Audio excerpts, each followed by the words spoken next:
নমস্কার, আমি বন্দনা। আমার কিচেনে আপনাদের সবাইকে স্বাগত জানাই। আবারও এসে হাজির হয়েছি নিরামিষ শিমের একটি রেসিপি নিয়ে। আজকের রেসিপি শিমের ঝাল। শিমের ঝাল তৈরি করতে 300 গ্রাম আমি শিম নিয়েছি। আমি একটা শিমকে 2 টুকরো করে কেটে নিয়েছি, পরিষ্কার করে ধুয়ে নিয়েছি। এই আঁশ আমি দুপাশে যে আঁশ থাকে সেটা বাদ দিয়ে দিয়েছি। দেখে নেওয়া যাক আজকের এই শিমের নিরামিষ রেসিপিটি। সরষের তেল গরম করে নিয়েছি, এবার দিয়ে দেবো শিম। যেহেতু আমি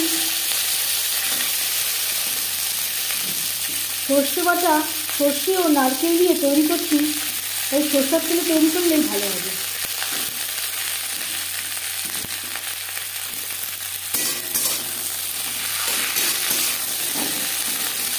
লো টু মিডিয়াম ফ্লেমে 3-4 মিনিট নাড়াচাড়া করে নেব। আর দিয়ে দেবো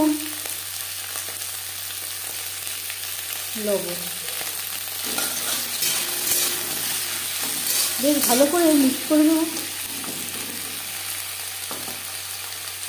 নিয়েছি সামান্য পরিমাণে নারকেল কোড়া, দিয়ে দিলাম 4টে কাঁচা লঙ্কা, 1 চামচ সর্ষে।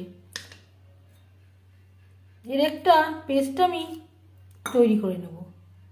4-5 মিনিট শিম ভেজে নিয়েছি, এর থেকে বেশি ভাজবার প্রয়োজন নেই। শিম সেদ্ধ হতে একেবারেই সময় লাগে না। শিম ভেজে নেওয়া কড়াইতে আবারও তেল দিয়েছি, দিয়ে দিলাম কালো জিরে।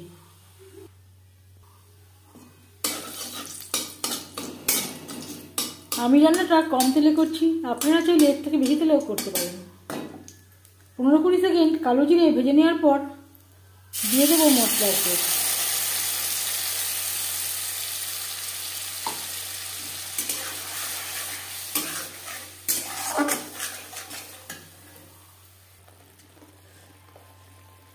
লো টু মিডিয়াম ফ্লেমে 4-5 মিনিট মশলা কষিয়ে নেব। এর থেকে বেশি কষানোর প্রয়োজন নেই, যেহেতু সর্ষে রয়েছে।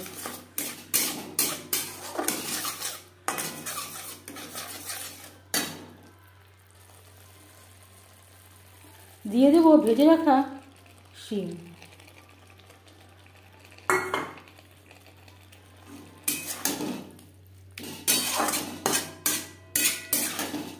মশলার সাথে বেশ ভালো করে মিক্সড করে দেব।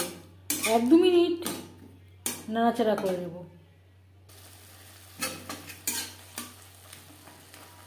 2-3 মিনিট নাড়াচাড়া করে নেওয়ার পর দিয়ে দেব জল। এখানে আমি মশলা ধোয়া জল ব্যবহার করলাম, যাতে পুরো মশলাটাই অ্যাড করতে পারি। শিম প্রায় সেদ্ধ হয়ে গেছে। 3-4 মিনিট মিডিয়াম ফ্লেমে রান্না করে নেব।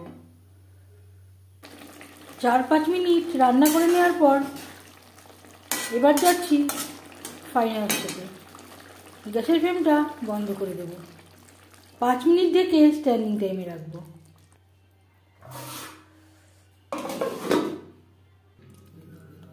শিমের ঝাল রেডি সার্ভ করার জন্য। এই রেসিপিটি কেমন লাগলো অবশ্যই জানাবেন কমেন্টের মাধ্যমে।